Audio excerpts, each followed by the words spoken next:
அம்மாவின் கையளவு சோறு சேனல் நண்பர்கள் அனைவருக்கும் வணக்கம். அருமையான கல்யாண வீட்டு சேனக்கிழங்கு கூட்டு தான் இன்றைக்கி பார்க்க போகிறோம். சேனக்கிழங்கு கூட்டு செய்கிறதுக்காக 1/2 கிலோ அளவுள்ள சேனக்கிழங்கு மேல் தோலை சீவிட்டு நல்லா 2-3 தண்ணிக்கு மண் இல்லாமல் அலசி எடுத்துக்கிட்டேன். இப்போ ஒரு பாத்திரத்தில் சேனக்கிழங்கு முங்குற அளவுக்கு தண்ணி எடுத்துட்டு சேனக்கிழங்கு சேர்த்தாச்சு. கூடவே 1 ஸ்பூன் அளவுக்கு மஞ்சத்தூள் சேர்த்துக்கோங்க. உப்பு சேர்த்துட்டு நல்லா வேக வச்சுக்கலாம்.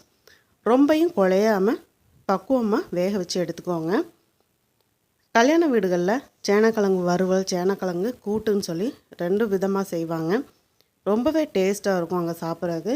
அதே ஸ்டைலில் எங்கள் அம்மா இந்த சேனக்கிழங்கு கூட்டு செய்வாங்க. அதை எப்படி செய்யலான்னு தான் பார்த்துட்ருக்குறோம். இந்த மாதிரி சின்ன தேங்காய் போதும். சின்ன தேங்காயில் பாதி மூடி எடுத்திருக்கேன். இப்போ இதை பொடிப்பொடியாக பல்பல்லாக கீறி மிக்ஸி ஜாரில் சேர்த்துக்கோங்க. நீங்கள் இன்னும் அம்மாவின் கையளவு சோறு சேனலை சப்ஸ்கிரைப் பண்ணலைன்னா சப்ஸ்கிரைப் பண்ணிக்கோங்க. சப்ஸ்கிரைப் பண்ணும்போது ஆளுங்கிற பெல் பட்டனோட சப்ஸ்கிரைப் பண்ணிக்கோங்க. அப்போ தான் நான் போடக்கூடிய வீடியோஸ் எல்லாம் உடனுக்குடனே நோட்டிஃபிகேஷனில் கிடைக்கும். அப்போவெல்லாம் தேங்காயை இந்த மாதிரி பல்லாக கீறிட்டு அம்மியில் வச்சு அம்மா அரைப்பாங்க. அதுக்குன்னு ஒரு மணமே இருக்கும், சுவையும் இருக்கும். கூடவே ஒரு 4 பல் பூண்டு சேர்த்துக்கோங்க. காரத்துக்கு ஏற்ற மாதிரி வரமிளகா சேர்த்துக்கோங்க. கூடுதலாக ஒரு 5-6 பல் முந்திரி பருப்பு சேர்த்துருக்குறேன். கலருக்காக காஷ்மீரி சில்லி 2 சேர்த்துருக்குறேன். அப்போல்லாம் அம்மா கலருக்காக காஷ்மீரி சில்லியெல்லாம் சேர்க்க மாட்டாங்க. முந்திரி பருப்புக்கு பதிலாக கசகசா சேர்ப்பாங்க. 1 ஸ்பூன் அளவு கசகசா சேர்ப்பாங்க. கூடவே ஒரு சின்ன துண்டு இஞ்சி சேர்த்துக்கோங்க.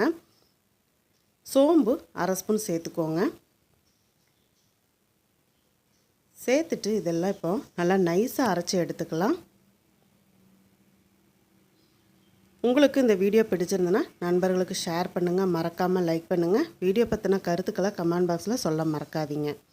இப்போது இந்த அளவுக்கு தக்காளி எடுத்துருக்கிறேன். பெரிய வெங்காயம், மீடியம் சைஸ் பெரிய வெங்காயமும் கொஞ்சம் பெரிய சைஸ் உள்ள வெங்காயமும் எடுத்திருக்கேன். இப்போ இதெல்லாம் நறுக்கி ஒரு தட்டில் எடுத்தாச்சு. நம்ம இப்போ கிழங்கு வெந்துட்டுருக்கிற டைமுக்குள்ளே கிரேவி செய்ய ஆரம்பிச்சிடலாம். கூடவே இடையில காலையில் பொண்ணு ஸ்கூலுக்கு கிளம்பிட்டாங்க. சாப்பிட்றதுக்கு முன்னாடி இப்போ வெயில் அதிகமாக இருக்கிறனால நல்ல நீர்மோர் ரெடி பண்ணி வச்சுருந்தேன். இதை அப்படியே அவங்களுக்கு குடிக்க கொடுத்துட்டு நம்ம சேனக்கிழங்கு கூட்டு செய்ய ஆரம்பிச்சிடலாம். கிழங்கு வெந்திருக்குதான்னு பார்க்கலாம். இன்னும் கொஞ்சம் வேகணும். 3/4 பதம் தான் வெந்திருக்குது. இது வெந்துட்டுருக்கட்டும். நம்ம இன்னொரு அடுப்பில் கிரேவி செய்ய ஆரம்பிச்சிடலாம். கிரேவி செஞ்சு முடியும் போது நமக்கு கரெக்டாக அந்த கிழங்கு சேர்க்குற போது வெந்து ரெடியாக இருக்கும். இந்த சேனக்கிழங்கு கிரேவியை நல்லெண்ணெயில் செஞ்சு பாருங்கள். ரொம்ப மணமாகவும் சுவையாகவும் இருக்கும். 3 ஸ்பூன் நல்லெண்ணெய் சேர்த்துருக்கேன். 1/2 ஸ்பூன் சோம்பு சேர்த்துருக்கேன். சோம்பு நல்லா பொரியட்டும். பொரிஞ்சதும் கருவேப்பிலை சேர்த்துக்கோங்க. நறுக்கி வச்ச வெங்காயமும் சேர்த்துக்கோங்க. சேர்த்துட்டு வெங்காயத்தில் லைட்டாக உப்பு சேர்த்துட்டு வதக்கி விட்டுக்கோங்க.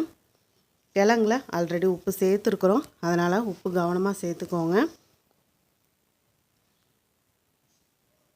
இந்த எண்ணெயில் ஒரு 3 நிமிஷம் வெங்காயத்தை வதக்கி விடுங்க. இந்த மாதிரி வதங்கினதுக்கப்புறம் தக்காளியும் சேர்த்துக்கோங்க. தக்காளி நல்லா நைஸாக மசிஞ்சு வர்ற அளவுக்கு நம்ம வதக்கி எடுத்துக்கலாம். முடிஞ்ச அளவுக்கு பழுத்த தக்காளியாக இருந்ததுன்னா சீக்கிரம் நல்லா வதங்கி வந்துடும். இல்லை அப்படின்னா கரண்டி வச்சு இந்த மாதிரி நச்சு விட்டீங்க அப்படின்னா நல்லா வதங்கி வந்துடும். நல்லா ஹை ஃப்ளேமில் வச்சுட்டு நீங்கள் வதக்கி விட்டிங்கன்னா சீக்கிரம் இந்த தக்காளி வெங்காயத்தோடு நல்லா வதங்கி சூப்பராக ரெடி ஆயிரும். இப்போ தக்காளி நல்லா மசியாக வதங்கிடுச்சு.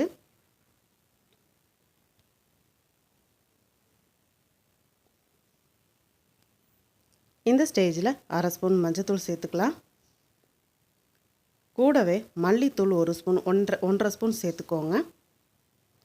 சேர்த்துட்டு அப்படியே எண்ணெயிலே அந்த மசாலாவை பிரட்டி விடுங்க. மல்லித்தூள் நல்லா அந்த எண்ணெயிலே பிரண்டு வரட்டும். நல்லா இந்த மாதிரி வதக்கி விட்டதுக்கப்புறம் அரைச்சி வச்ச தேங்காயை சேர்த்துடலாம். சேர்த்துட்டு நம்ம ரொம்பவும் தண்ணி சேர்த்துடக்கூடாதுங்க.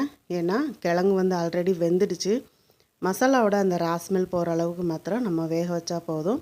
அதனால் மிக்ஸி ஜாரில் கொஞ்சமாக தண்ணி சேர்த்துட்டு இந்த மாதிரி கலந்து விட்டுக்கோங்க. மீடியம் ஃப்ளேமில் வச்சுட்டு மசாலாவை கொதிக்க விட்டிங்கன்னா அடி பிடிக்காது. இல்லை அப்படின்னா முந்திரி பருப்பு சேர்த்துருக்கிறதுனால சீக்கிரம் அடி பிடிக்க ஆரம்பிச்சிடும். நல்லா இந்த மாதிரி கரண்டி வச்சு நல்லா மசாலாவை கலந்து விட்டுட்டு உப்பு செக் பண்ணிக்கோங்க.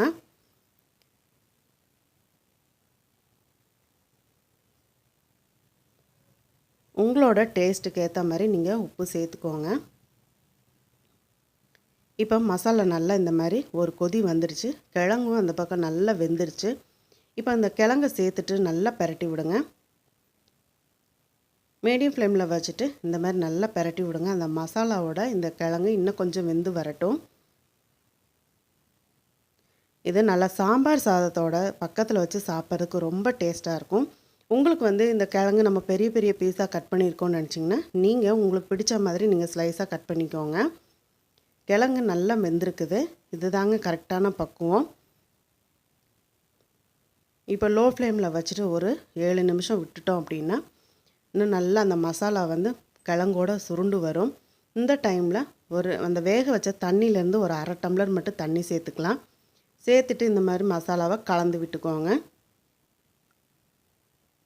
இப்போ இந்த மசாலாலாம் நல்லா கொதித்து வர்றதுக்குள்ளார கொஞ்சமாக நறுக்குன மல்லித்தழைகளை சேர்த்துக்கோங்க. சேர்த்துட்டு நல்லா பெரட்டி விட்டுக்கோங்க. அடிக்கடி கிளறி விட்டீங்க அப்படின்னா தான் அடியில் மசாலா அடி பிடிக்காமல் இருக்கும். இப்போ சூப்பரான கல்யாண வீட்டு ஸ்டைல்லையே சேனக்கிழங்கு கூட்டு ரெடி ஆகிடுச்சு. இன்னும் டைம் ஆகும்போது கூட்டு நல்லா ஒரு திக்காக வரும். அதனால் இந்த ஸ்டேஜில் நம்ம ஸ்டவ் ஆஃப் பண்ணிடலாம். சாம்பாரோட சர்வ் பண்ணி பாருங்கள். சூப்பர் டேஸ்ட்டாக இருக்கும். மீண்டும் அடுத்த வீடியோவில் சந்திக்கிறேன். நன்றி, வணக்கம்.